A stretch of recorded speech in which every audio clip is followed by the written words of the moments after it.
Ok, donc on vient d'expliquer un petit peu ce qui se tramait en Iran, est-ce que ça va amener une révolution, etc., etc. Et là maintenant, on va passer à un autre truc, on va réagir directement à Bernard-Henri Lévy. Bernard-Henri Lévy, cette fameuse boussole qui indique le Sud quand on parle de géopolitique très très souvent. Donc là, il était sur BFM TV, c'était hier soir, face à Alain Marchal et Olivier Truchot en direct sur BFM TV. Et donc voilà, on va aller voir un peu ce qu'il dit, essayer de contrecarrer un peu ses arguments, voir à quel point il suce goulûment la position de Donald Trump, tout ça. Est-ce qu'il se prononce en faveur d'une intervention des États-Unis d'Amérique? Généralement, ça finit toujours en mal quand ça se passe comme ça. On va voir, c'est parti. On va revenir maintenant sur la situation en Iran. Situation en Iran scrutée attentivement, bien évidemment, par la Maison-Blanche. Et aujourd'hui, voilà ce qu'a dit le président Juste Trump. comment un peuple peut se libérer d'un régime théocratique et sanguinaire des mollahs? Bon, en faisant une révolution. Tout simplement. Comment la France, en 1789, s'est débarrassée du régime, de la monarchie absolue? Ça semblait impossible. Bah, il y a eu une révolution, en fait. C'est un peu le principe d'une révolution. Hein. Pour renverser un régime, généralement, il y a une solution, c'est faire une révolution. Voilà. Et bizarrement, en France, il y a tout un tas de gens qui sont en mode genre, oh là là, les révolutionnaires sont vraiment des factieux qu'il faut jeter en prison quasiment. Et à côté de ça, voilà, ils espèrent qu'il y ait une révolution pour renverser le régime iranien. Donc voilà. Mais la solution, au bout d'un moment, est-ce que ça serait pas tout simplement la révolution? Ouais, bon, révolution communiste ou pas, mais vous voyez ce que je veux dire. Bref. Tiens, je t'autorise exceptionnellement, Elias. Voilà ce qu'a dit. J'avais ban word le mot CIA un peu pour l'humour. Je le débanne bientôt, mais voilà, c'était pour rigoler l'autre jour. On va revenir maintenant sur la situation en Iran. Situation en Iran scrutée attentivement, bien évidemment, par la Maison-Blanche. Et aujourd'hui, voilà ce qu'a dit le président Trump sur son réseau, sur Truth Social. Voilà ce qu'a écrit le président Trump. Patriotes iraniens, continuez de protester. Reprenez le contrôle de vos institutions, écrit Donald Trump. Et il continue. L'aide est en route. Make Iran great again. Make Iran great again. Donc Donald Trump, qui est vraiment l'artisan d'une dérive autoritaire quasiment inédite aux États-Unis, va donner des leçons de démocratie et de régime au peuple iranien. Allez, va te faire foutre, Trump. Salut Nibakou. Signé président Donald J. Trump. Lorsqu'il dit l'aide est en route, il ne donne pas plus de précision. Bonsoir Bernard-Henri Lévy. Bonsoir. Il a raison, le président américain, de pousser les manifestants à continuer, même à aller plus loin, à prendre le contrôle des institutions iraniennes. Il a raison si l'aide est vraiment en route et si ce qu'il appelle l'aide est conséquent. Il a raison, mais il va falloir vraiment envoyer l'artillerie lourde, quoi. Hein. Voilà. Il a raison s'il décide de directement bombarder le pays et foutre le bordel. Sans ça, non. Pas de demi-mesure. Vive les États-Unis d'Amérique de Trump. Ok. Dire si ce qu'il appelle l'aide arrête le massacre. Pourquoi BHL est interrogé sur le sujet? Parce qu'on est sur BFM TV. Voyons. Un grand spécialiste de la géopolitique. Hein. Voilà. Arrête le bain de sang et détrône les mollahs. Oui, il a raison. Ah, vous souhaitez que les États-Unis détrônent le régime des mollahs? Non, je souhaite que les États-Unis aident la population iranienne. Aide comment? Oui, comment? C'est pas clair son truc. Non. Je veux qu'il les aide, mais pas qu'il fasse de l'ingérence. Non. Okay. Exprime le désir depuis maintenant 20 jours de changer de régime. Une aide militaire, une intervention militaire? Il y a 1000 manières d'aider. Par exemple... la plus probable, c'est l'intervention militaire. Oui, mais il y a... On en est là, hein. Même Alain Marchal et Olivier Truchot, t'es en mode genre, ah bah oui, bah merci de le dire. Il a lui-même mis des énormes guillemets à l'aide entre guillemets. Oui, voilà, ça a bien marché en Libye. L'intervention occidentale, parce que Libye c'était un scénario un peu pareil, quoi. Le peuple se soulève contre Kadhafi, parce que le régime de Kadhafi, ultra-autoritaire, etc. Donc du coup, les Occidentaux se sont dit, ah oui, force au peuple libyen, on va aller chasser Kadhafi. Et quelle est la situation de la Libye après cette intervention? Pas ouf, hein. Pas ouf. C'est l'intervention militaire. C'était pareil en Irak, en 2003, c'était encore pire, parce que c'était une intervention militaire des États-Unis, sur la base de mensonges, sur des armes de destruction massive, etc. C'est juste, voilà, ils avaient envahi l'Afghanistan 2 ans avant, suite au 11 septembre, ils se sont dit, allez, on va continuer, allez, on va se débarrasser de Saddam Hussein, il nous fait trop chier. Donc, c'est presque encore pire en 2003. Voilà, il y avait à peine la justification que c'était pour aider le peuple iranien, parce qu'il n'y avait pas de soulèvement irakien, parce qu'il n'y avait pas de soulèvement du peuple irakien à ce moment-là, quoi. Mais dans tous les cas, le résultat est tout le temps le même, de la déstabilisation, et ça rend la situation encore pire derrière, quoi. Voilà. Sachant qu'en plus, Daesh, typiquement, c'est né à la suite de l'intervention occidentale et américaine en particulier en Irak en 2003. C'est né plus ou moins dans les prisons américaines en Irak. Voilà, quoi. Donc super, hein. Allez-y, continuez. continue les USA. Oui, mais il y a 1000 manières. Al-Qaïda aussi, voilà. De toute façon, le djihadisme armé, de base, historiquement, c'est né dans les années 70. Et c'est né au moment de la guerre d'Afghanistan entre les États-Unis et la Russie. Et les États-Unis, pour combattre l'URSS, sous forme de guerre froide sur le terrain de l'Afghanistan, ont commencé à armer des djihadistes pakistanais principalement qui opéraient sur le sol afghan. Et derrière, ça donne Al-Qaïda, quoi. Voilà. Donc la déstabilisation du Moyen-Orient par des puissances impérialistes, je veux dire, on a 50 ans, 60 ans d'histoire de ça, c'est tout le temps que des conséquences horribles, quoi. Horribles pour le monde entier, mais en particulier pour les peuples des pays concernés, quoi, évidemment. Sur militaire, Oui. il y a le mode irakien avec une intervention massive des troupes au sol, ainsi de suite. Je crois que personne ne souhaite ça, et notamment pas les Iraniens. Ce que demandent les Iraniens, ce que demande la rue, ce que demandent les femmes iraniennes, c'est qu'on les aide à se débarrasser, en tout cas, des têtes du régime. Pas de méthode vénézuélienne pour l'Iran, quoi, en fait. C'est ce que je redoute dans mon bloc-notes de cette semaine du Point, c'est que Trump traite l'Iran à la vénézuélienne, c'est-à-dire en décapitant le régime et en mettant sous contrôle, en vassalisant ce qui reste, c'est-à-dire l'essentiel du régime, et en dealant avec eux les futures affaires des États-Unis. Ça, ce serait l'abomination. Si tout... Ok. Il a dit Trump au lieu de Trump. Ok, position normale. Ok, là-dessus, oui, effectivement. Après, heureusement qu'il est en mode un scénario à la vénézuélienne n'est pas souhaitable. Vous imaginez là, si Trump il était en mode il envoie la Delta Force capturer Khamenei et le président iranien, moi genre ok, maintenant je suis président par intérim de l'Iran. Le désastre que ça serait. Même Bernard-Henri Lévy là, il est en mode genre non, c'est pas qu'il faut ce qui se passe. Non, il faut qu'il fasse de l'ingérence. Bombarder, pourquoi pas, mais pas à la vénézuélienne, non, quand même. Oui, heureusement. Et en plus, c'est impossible à faire. Enfin, c'était des mois de préparation pour le Venezuela, et la force de frappe de l'armée iranienne et des Pasdaran, des gardiens de la révolution, c'est une autre paire de manches que l'armée régulière vénézuélienne il y a quelques semaines, quoi. Voilà. Il dit le problème avec le Venezuela, c'est que ça va pas assez loin. Ah, j'ai mal compris. Comment ça ? Il est en mode le Venezuela, ça sert à rien parce que le régime de Maduro est encore en place au final ? Il aurait fallu aller plus loin. Il aurait préféré une intervention terrestre directement avec une invasion du Venezuela. C'est ça que j'ai pas compris. Je suis naïf. Oui. Je suis naïf. J'essaie d'être honnête intellectuellement en me disant bon, s'il dit un truc sensé, je vais pas lui chier dessus juste par principe, quoi. Vous voyez ce que je veux dire ? Ok, d'accord. Non, il dit pas ça. Il a dit que le Venezuela, il deal encore avec les anciens potes de Maduro. Ah ouais ? J'ai mal entendu. Je disais le chat probablement. Attends, je retourne en arrière. C'est-à-dire l'essentiel du régime. Et mon bloc-notes de cette semaine du Point, c'est que Trump traite l'Iran à la vénézuélienne, c'est-à-dire en décapitant le régime et en mettant sous contrôle, en vassalisant ce qui reste, c'est-à-dire l'essentiel du régime, et en dealant avec eux les futures affaires des États-Unis. Ça, ce serait l'abomination. Ok, donc l'abomination là-dedans, c'est pas la forme qu'a pris l'opération américaine, l'ingérence, le mépris du droit international, etc. C'est qu'effectivement, il reste encore une partie du régime maduriste, et qu'en fait, Trump s'acoquine avec eux, quoi. Donc en fait, que les États-Unis bombardent tout, défoncent tout, ça le gêne pas, mais il faut pas qu'il deal après avec ce qui reste du régime iranien, quoi. Ok, c'est plus ça qu'il veut dire. Ok. Bon, de toute façon, en vrai, Trump pourra pas faire ça, a priori. C'est marrant.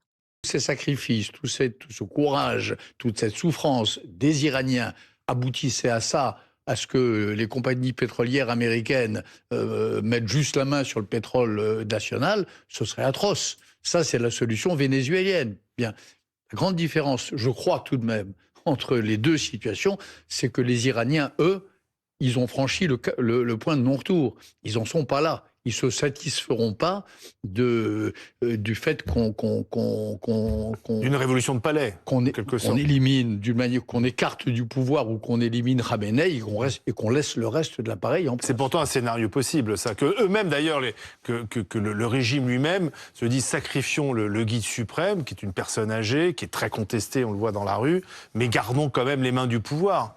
Oui, mais enfin là, il se passe quelque chose en Iran qu'il se passe assez rarement dans l'histoire des hommes et qui est une révolution.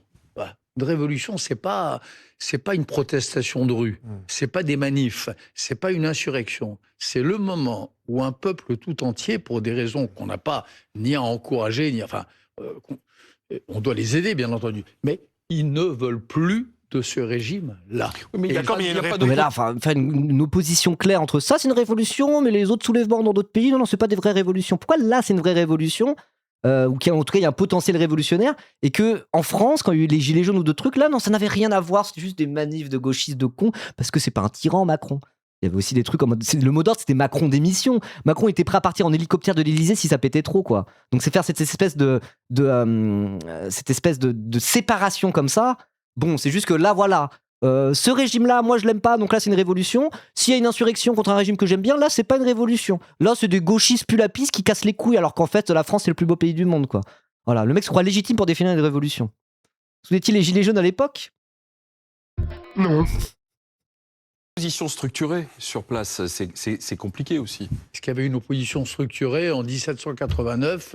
Personne connaissait le nom de Danton, de Vergniaud ou de Robespierre. C'était des avocats de province totalement inconnus qui ont surgi pendant la Révolution française. Est-ce que quelqu'un connaissait le nom, ni nous, ni les Polonais, de Lech Walesa avant la victoire de... C'était un syndicaliste. C'est lui qui avait mené la contestation du pouvoir. Oui, mais avant qu'il ne devienne le leader... Sûr, oui. Je veux dire par là... C'est une ambiance révolutionnaire, les gilets jaunes, mais ça tirait pas à balles réelles comme en Iran. Après, là, c'est pas ce que disait BHL. Hein. BHL, il était pas en mode genre, ah bah là, vu la hauteur de la répression, ça fait que ça, c'est une révolution, et sinon, c'est pas une révolution, quoi. C'est juste que les régimes sont très différents. Mais je veux dire, à un moment donné, quand le peuple se soulève parce que le régime lui déplaît massivement, en étant soutenu massivement, c'est une différence de degré plus que de nature, vous voyez. Alors après, je dis pas, hein, le régime iranien est 100 fois pire que le régime français. Et la répression contre le soulèvement iranien est 1000 fois pire que ce qu'on a pu avoir en France. Mais je veux dire, il y a quand même un truc en commun. Voilà. L'erreur, je crois qu'on commet tous, c'est que c'est pas les leaders qui créent les révolutions, c'est les révolutions qui créent les leaders. C'est toujours comme ça que ça marche. Attendez, quand Lénine, c'est un mauvais exemple, mais c'est un exemple aussi. Attends, ça parle de Lénine. Attendez, bougez pas. Ça parle de Lénine, là. Ça parle de Lénine. Lénine, le glorieux Lénine, le glorieux camarade Lénine. Rappelle qu'il n'y a que deux positions, la CIA ou le chemin lumineux du glorieux camarade Lénine. Est-ce que vous avez la ref? Oui, c'est moi qui ai ouvert. Ouais. Non, c'est moi qui ai ouvert la porte. Ah non, quand même. Donc oui, Lénine, la révolution bolchevique. Laquelle? Février. Non, celle d'octobre, pas de février. Attention. BHL parle de Lénine, ça m'intéresse. Leader qui crée les révolutions, c'est les révolutions qui créent les leaders. C'est toujours comme ça que ça marche. Quand Lénine, c'est un mauvais exemple. Bisous. Attends. Hop. Ah, vous voyez, c'est pour ça que j'ai banni le mot CIA du chat. On sait, les trotskistes égale CIA. Cassez les couilles avec ces blagues comme ça. Voilà. Vous allez faire quoi? Moi, je suis un ancien trotskiste. Arrêtez avec ça. Arrêtez le LARP. Insupportable.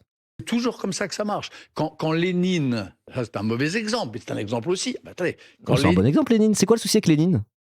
Basé, Lénine. Lénine prend son train à Zurich pour Pétrograd. Lénine, il est un opposant parmi d'autres, exilé. C'est une sorte de sous-Reza Pahlavi. Et puis il fait... Ouah, la hot take! La hot take de fou! Bernard-Henri Lévy a dit « Lénine est un sous-Pahlavi. » Pardon, il avait quand même 100 fois plus de légitimité, Lénine. C'était un peu quand même le leader et l'homme fort du parti bolchevique qui, au moment de la révolution d'octobre, était devenu majoritaire à la Douma. Et à la Douma de Pétrograd. Pétrograd, c'est l'ancien nom de Leningrad et de Saint-Pétersbourg, du coup. Enfin, c'était Saint-Pétersbourg, après la révolution de 1905. On passe d'une monarchie absolue du tsar à une monarchie parlementaire avec l'introduction de la Douma, du coup, un parlement. Et du coup, c'est devenu Pétrograd à ce moment-là. Et après la révolution bolchevique, Pétrograd a été renommé Léningrad en hommage à Lénine. Et après, avec la fin de l'URSS, Léningrad est redevenu Saint-Pétersbourg. Voilà, retour à la case départ, quoi. C'est pas pour rien qu'on dit bolchevique, bah oui. Lénine est un sous-Pahlavi. Mais Pahlavi, il n'y a personne qui soutient Pahlavi en Iran, déjà, premièrement. Il n'y a pas de. Enfin, je veux dire, surtout Lénine, quand tu prends Lénine, c'est ce que je viens de dire. Le parti bolchevique est passé majoritaire à la Douma de Pétrograd au moment de la révolution d'octobre. Et c'est aussi pour ça que Lénine est revenu et qu'ils se sont dit, vas-y, on prend le palais d'hiver, on fait la révolution bolchevique, etc., etc. C'est-à-dire qu'il y avait déjà eu une révolution en février, qu'il y avait un gouvernement provisoire d'un mec qui s'appelle Kerensky à cette époque-là, quoi. Mais dire, Lénine est un sous-Pahlavi, genre, il avait 1000 fois plus de légitimité, qu'est-ce que c'est que ces conneries, quoi. Et Lénine n'était pas le descendant du régime précédent, quoi. Sachant qu'il y avait le régime du tsar à la base. Au moment de la révolution bolchevique, c'était plus le tsar qui était au pouvoir. C'était plus la monarchie tsariste. C'était plus le cas. Donc l'équivalent d'un Pahlavi, ça aurait été le fils du tsar, qui ont justement été tué par les bolcheviks. Ça n'a aucun sens, cette comparaison. Ça n'a aucun putain de sens, genre vraiment. Et donc ça rejoint bien ce qu'il disait. La bourgeoisie occidentale peut pas s'empêcher de sucer le régime du Shah, alors que c'était un régime qui était tyrannique, quoi. De sous Reza Je le Pahlavi. remets, alors là, c'est quand même hallucinant, quoi. Waouh! C'est toujours comme ça que ça marche. Quand Lénine, ça c'est un mauvais exemple, mais c'est un exemple aussi. Ah, attendez, quand Lénine prend son train à Zurich pour Pétrograd, Lénine, il est un opposant parmi d'autres, exilé, c'est une sorte de sous Non. Reza Pahlavi. Vraiment pas. Et puis il fait la révolution d'octobre. Donc le processus, c'est celui-là. C'est normal. Les gens veulent. Je vois bien, il y a un côté à l'extérieur, là où on est, on veut voir qu'une tête, mais dites-moi, mettez-vous en ordre. Mais comment? Mais il n'y a pas de, il y a pas d'ordre, il n'y a pas de structure dans tout ça. Mais il n'y a jamais de structure quand il y a une révolution. La structure émerge en cours de route. Le leader, il se fait en marchant. Après, là-dessus, il n'a pas totalement tort. Hein. Et d'ailleurs, c'est ce qui s'est passé avec la révolution iranienne en 1979. Effectivement, à la base, il y avait plein de revendications. C'est pas parti de Khomeini, la révolution de 1979. C'est après, il est arrivé, et pendant le processus révolutionnaire, au final, le mouvement qui est devenu les gardiens de la révolution après, de l'ayatollah Khomeini, etc., ont fini par prendre le leadership de la révolution iranienne et s'aboutit sur le régime qu'on connaît maintenant. Là-dessus, c'est pas sur le truc des personnalités émergentes pendant le processus révolutionnaire. Là-dessus, il a pas tort. Mais je veux dire, l'exemple de Lénine en disant Lénine est un soupe à la vie, pour le coup, ça n'a aucun sens parce qu'il avait une légitimité et c'est pas par hasard au moment que c'est Lénine qui était le leader de la révolution bolchevique. C'est pas un hasard. Il avait une certaine légitimité par rapport à ça. Quoi. Voilà. Beaucoup plus que que le fils du Shah en tout cas. Je ne dis pas que c'est bien, c'est comme ça depuis la nuit des temps et depuis la Révolution française. Reza Pahlavi, vous l'avez cité, le fils aîné du Shah d'Iran, est-ce que c'est un recours crédible? Pour une partie apparemment importante de la population iranienne dans les Son nom rues est scandé. Aujourd'hui. Pas par tous, mais... Je ne sais pas ce que c'est que ce Merci Robert pour ton 4e mois d'abonnement, merci. Et merci Bilouane pour le 12e mois. Joyeux anniversaire, merci beaucoup. Et ces hommes qui, contrairement à vous et moi, risquent leur vie à la minute où nous parlons, ils seront peut-être exécutés dans 5 minutes. En effet, ça semble être un recours. 1. 2. Dans ces processus-là, il y a une alchimie qui s'opère ou qui ne s'opère pas entre un homme, un corps, et puis son peuple. Voilà. Ça se passera ou ça ne se passera pas. On verra. Reza Pahlavi, on sait rien, on sait pas grand-chose de lui. Vous ne savez pas grand-chose, je ne sais pas grand-chose. Voilà. On ne sait pas. Bah ferme ta gueule alors. Allez, hop là. Il y a des gens qui manifestent pour la démocratie et ils veulent y foutre un monarque héréditaire. Mais oui, ça n'a aucun sens. Ça n'a aucun sens. Surtout que, comme je disais tout à l'heure dans la première partie, là, il y a ce truc où la population iranienne a un accès à l'information via Internet qui est assez massif, d'où l'impopularité du régime iranien et d'où l'aspiration du peuple iranien à justement plus de démocratie, plus de liberté individuelle.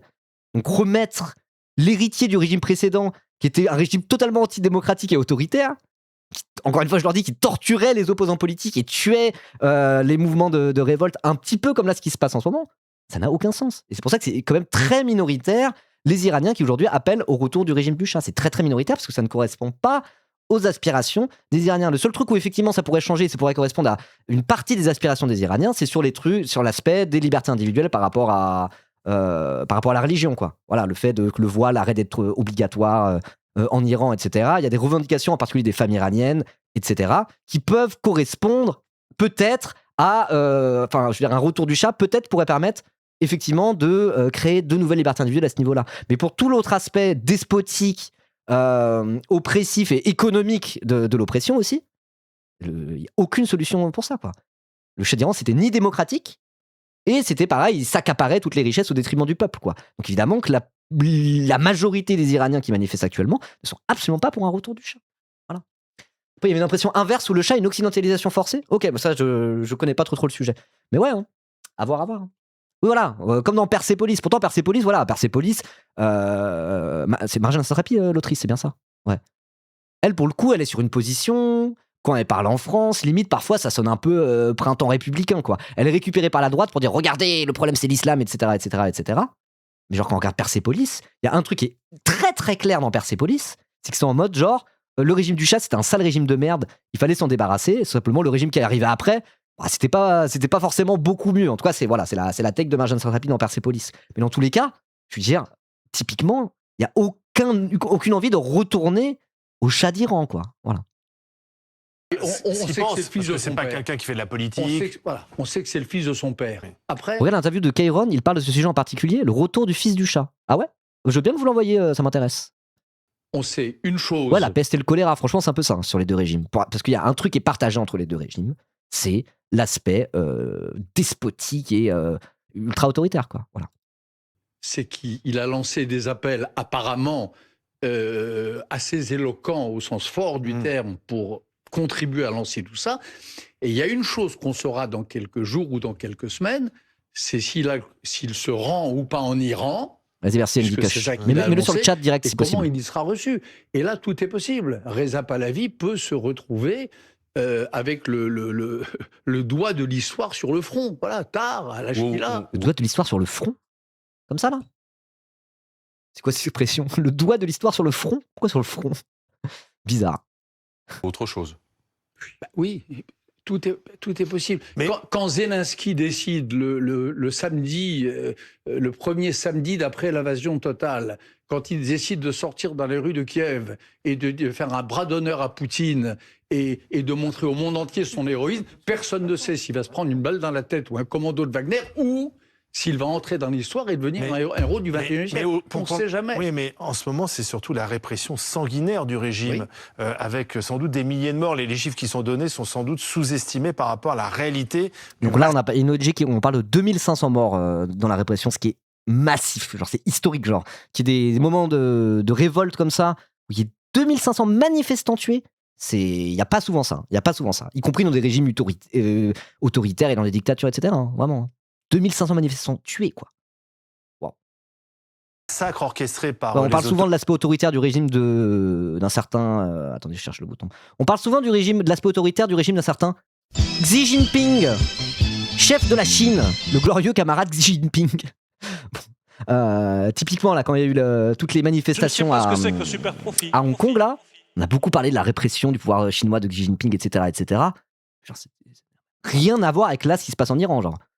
Je ne sais même pas s'il y a eu beaucoup de morts. Quand on regarde le bilan humain de la répression chinoise des manifestations à Hong Kong, qu'on compare par exemple avec le bilan humain de la répression des gilets jaunes en France, je reviens encore là-dessus, c'est assez kiff-kiff. Hein. Quand tu regardes bilan humain sur les deux pages Wikipédia, tu compares à l'aveugle, tu sais pas lequel est un régime autoritaire et lequel est une démocratie libérale en réalité. Hein. Voilà, je dis pas ça pour sucer bêtement Xi Jinping, c'est un constat simple. Vraiment. Là, ce qui se passe en Iran, c'est sans commune mesure, quoi. Voilà. autorités pour Et pour faire le Tibet, taire. là, je parlais pas du Tibet en particulier, je parlais de ça, quoi. Mais faut voir, mais des 2500 manifestants tués, il n'y en a pas si souvent que ça. Hein. Vraiment, c'est vraiment gigantesque, quoi. C'est ça que je veux dire. Parce qu'on pourrait se dire, nous, occidentaux, oh là, il y a plein de dictatures horribles dans des pays du Sud global, etc., etc. 2500 morts dans des dictatures, c'est classique. Non, même dans des régimes très autoritaires, 2500 manifestants tués en 17 jours, c'est énorme, énorme. Voilà, quoi. C'est ça que je voulais dire. Et c'est probablement sous-évalué. C'est que parfois, on n'a pas forcément, nous autres, en tant qu'occidentaux, on n'a pas forcément les ordres de grandeur en tête sur des régimes qui peuvent être très différents de nous en France, quoi. Voilà. Mais là, non. Rassurez-vous, les 2500 manifestants tués, c'est pas classique. Ça arrive pas tous les 4 matins dans des régimes autoritaires, quoi. Voilà. Cette révolution. Et c'est probablement beaucoup plus. Et certains se disent, mais comme d'habitude, ça va se terminer dans un bain de sang, avec des morts, ensuite des jugements et des pendaisons, et les gens seront obligés de rentrer chez eux. Oui. Comme d'habitude. C'est un scénario possible aussi. Comme d'habitude, ça peut, comme à Tiananmen, comme à Tlatelolco à Mexico, comme en Iran il y a plusieurs 50 ans, comme en Iran dans les 5 insurrections précédentes, mais qui n'étaient pas la révolution d'aujourd'hui, ça peut se passer comme ça. Mais il n'y a pas de fatalité non plus, on n'est pas obligé de rester les bras croisés en attendant de voir comment tourne le match. Est-ce que la France reste les bras croisés? Parce que je vous pose la question parce que Sébastien Lecornu a été interrogé là-dessus. Scroll en bas, il donne son avis. Sur quoi? Bon, on regardera après, Voilà. Cet après-midi, il a justifié la prudence de la France sur la contestation en De qui Iran. ça? C'était De quoi? pas Je ne croisé sais pas parce ce que c'est que le super. Merci Beauchoupi, merci beaucoup pour ton prime. Juste au-dessus, chef. Quoi, du lien que t'as envoyé? Le truc de TF1? Bon, on verra après. Et j'ai remercié d'ailleurs le... Merci Islamo-Gauchix pour ton 11e mois. J'avais pas vu. Tu veux jusqu'à 12 mois, est-ce que tu remets tes cheveux? Non. Je regarde après ton lien. Je pose la question parce que Sébastien Lecornu Alors, a Sébastien été Lecornu. interrogé là-dessus. On rappelle, c'était- Sébastien Lecornu, c'est notre Premier ministre. D'ailleurs, on n'en parle pas aujourd'hui, on en parlera peut-être demain, là. La politique politicienne française par rapport au budget 49.3, censure, dissolution, on y reviendra bientôt. après-midi, il a justifié la prudence de la France sur la contestation en Iran parce qu'il dit qu'il y a une situation compliquée avec les 2 otages, Cécile Collère et Jacques Paris, ils sont plus en prison, mais qui sont assignés à résidence à l'ambassade de France à Téhéran. Donc sinon, on est prudent parce que on s'inquiète du sort de nos 2 Français. On a raison d'être prudent ? On a raison de s'inquiéter du sort des 2 otages, mais on n'a pas raison d'être prudent. Ce qui se passe là est un possible basculement majeur. Et la France a une assez grande voix et assez de puissance. Je ne sais pas Merci ce que c'est que Solsticia pour le Prime, merci beaucoup. On souhaite qu'elle y soit mêlée. Elle ne porte pas assez fort cette voix en ce moment de la liberté. Première chose à faire déjà, c'est de foutre dehors l'ambassadeur d'Iran à Paris. Il a été convoqué. Oui, non, On va l'expulser ? Il a été convoqué. On s'en fout qu'il ait été convoqué. Il faut l'expulser. Bien sûr, il est aujourd'hui le représentant, il est l'ambassadeur, le représentant d'un pays immensément criminel, qui commet à huis clos dans la nuit électronique que vous avez commentée assez souvent, qui est tombée sur l'Iran depuis maintenant 10 jours, des massacres d'immense ampleur. Il n'a rien à faire dans la patrie des droits de l'homme, il n'a rien à faire au pays de Voltaire. Première chose. Le pays de Voltaire. Voltaire, c'est un peu une merde déjà, premièrement. Hein. Un suceur de Louis XIV, Voltaire. Hein. Voilà, je tiens à dire. Hein. C'était pas le mec le plus dérangé par les despotes. Hein. Voilà, il a pas dit Rousseau ou Robespierre. Hein. Comme par hasard. Puis là, ce truc-là de non, mais nous, l'Occident, on est les meilleurs pays. Nous, on sait ce que c'est que la démocratie, contrairement à eux, là. Il n'a rien à faire chez nous. Mais est-ce que c'est vraiment. Ça, c'est une espèce de position de principe idéaliste. Est-ce que c'est à même de faire avancer les choses ? Voilà. À ce moment-là, pareil. Israël qui se torche le cul avec les droits de l'homme.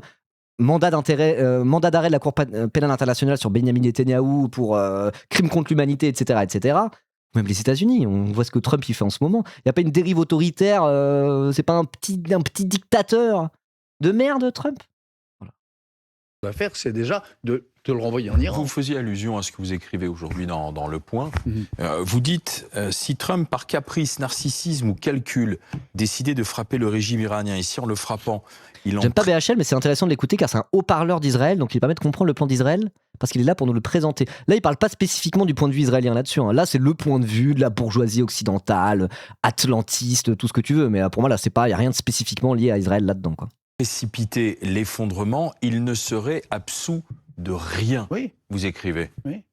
Mais il faudrait regarder l'histoire telle qu'elle est, ironique, injuste dans ses instruments, mais juste dans ses effets. L'on dirait que de là qu'il fut grand, quand bien même l'homme ne l'était pas. Oui, Israël, c'est l'Occident, mais Israël, par rapport à l'Iran en particulier, il y a des spécificités particulières. Quoi.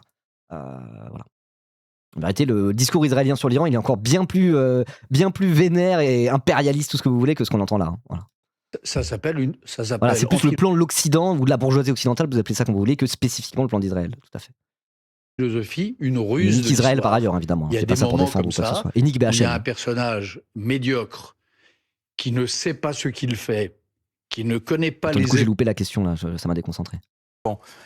Donc si Trump, par caprice, narcissisme ou calcul, décidait de frapper le régime iranien et si, en le frappant, il en précipitait l'effondrement, il ne serait absous de rien. Ok, une position équilibrée de la part de BHL. Précipiter l'effondrement, il ne serait absous de rien, oui. Vous écrivez. Oui. Mais il faudrait regarder l'histoire telle qu'elle est, ironique, injuste dans ses instruments, mais juste dans ses effets. L'on dirait que de là qu'il fut grand. Ok, d'accord. C'est marrant, c'est tout le temps des positions comme ça. Genre, ah non, Trump, franchement, ça va pas du tout. Ce gars-là, c'est un zinzin. Hein. Moi, je l'aime pas. Mais s'il bombarde l'Iran, au final, voilà. Hein, l'ironie de l'histoire ferait que même si c'est un fils de pute, quand même, ça fera avancer les choses et c'est bien quand même. Soutien critique à Trump, c'est ça. Hein. Là, ce qu'il vient de dire, c'est soutien critique à Trump s'il fait de l'ingérence dans ses propres intérêts par rapport à l'Iran. Super la position. Il se dit pas, dans tous les cas, le seul effet, quand tu regardes l'histoire du XXe siècle et du début du XXIe siècle, ça serait une déstabilisation au profit des intérêts impérialistes américains qui vont mener à juste encore plus de merde pour le peuple iranien, exactement comme ce qui se passait en Irak par exemple. Quoi. Non, ils pensent pas à l'Afghanistan. L'Afghanistan, c'est une intervention d'une coalition internationale qui est pas juste les États-Unis, hein, c'était un peu tout l'Occident. Il y avait la France dedans d'ailleurs. Pas en Irak en 2003, mais on avait une histoire en 2001, oui. C'était pour chasser les talibans, parce que les talibans protégeaient Oussama Ben Laden qui avait fait le 11 septembre. C'est ça la justification. L'intervention en Afghanistan, elle a commencé en 2001, elle s'est terminée sous Obama, fin du deuxième mandat d'Obama. C'était, je sais plus quand exactement, les dernières troupes américaines occidentales qui sont barrées d'Afghanistan, c'était il y a pas très longtemps. Les troupes occidentales de la coalition sont restées 15 ans sur place, quelque chose comme ça, hein, quasiment 20 ans sur place. Quel résultat au final ? Dès qu'il y avait plus de troupes occidentales, dès qu'il y avait plus de militaires ou quoi que ce soit, les talibans sont revenus au pouvoir instantanément. Ça n'a servi à rien. Ça n'a servi à rien. C'est juste qu'en 2021, le retrait de l'Afghanistan. Ok, voilà. Donc 20 ans. 20 ans d'intervention en Afghanistan. Aucun résultat. Les objectifs affichés par les États-Unis et par l'armée américaine initialement, officiellement, ils disent nos objectifs n'ont pas été atteints. N'ont pas été atteints. Donc je veux dire, voilà. Il suffit de regarder ça. Regardez l'Irak en 2003. Même regarder là le Venezuela, parce que c'est encore exactement un truc qui est en train de se passer. BHL, il voit ça, il se dit ouais, non, moi j'aime pas Trump, hein, et c'est un connard, hein, il faut pas qu'il fasse ça pour ses propres intérêts. Mais en fait, s'il le fait, l'ironie de l'histoire, injuste dans ses instruments, mais juste dans ses effets. Donc du coup, en fait, non, ça serait quand même bien. Soutien critique à Trump. Allez, va te faire foutre au moment, c'est bon, ça va. Quand bien Pareil même avec la Libye, l'homme ne oui, tout à l'était fait. pas. Ah oui, ça s'appelle en philosophie. Et on dirait de l'acte qu'il fut grand, quand bien même l'homme ne l'était pas. Moi, j'aime pas Trump. Mais s'il bombarde l'Iran, soutien critique, quoi. Et là, ça y est, il va parler de philosophie. Oh là là là là là. Éviter l'effondrement, il ne serait absous de rien, Oui. vous écrivez. Oui. Mais il faudrait regarder l'histoire telle qu'elle est, ironique, Ah, mais injuste dans ses instruments, mais juste dans ses effets. L'on dirait que de là qu'il fut grand, quand bien même l'homme ne l'était pas. Ah oui, ça s'appelle en philosophie une ruse de l'histoire. Il y a des moments comme ça. Monsieur le philosophe, c'est une ruse de l'histoire. L'histoire, c'est plus compliqué que ce qu'on croit. Je suis extrêmement intelligent. Une mauvaise personne peut régler un souci parfois. C'est vrai. Alors, ça peut arriver, je vois ce qu'il veut dire. Mais là, l'exemple, puisqu'on parle de l'interventionnisme américain au Moyen-Orient dans la défense des intérêts impérialistes, c'est un très très mauvais exemple. C'est très très mauvais exemple. Je vois ce qu'il veut dire d'un point de vue purement philosophique. Voilà, parfois des personnes mal intentionnées finissent quand même indirectement par participer à faire le bien. Ok, je vois plus ou moins ce qu'il veut dire. Ça peut exister d'un point de vue un peu philosophique et abstrait. Mais là, quand on parle de ça, un peu de retenue, et ferme ta gueule, quoi, sérieux. Sois digne. Ça s'appelle en philosophie une ruse de l'histoire.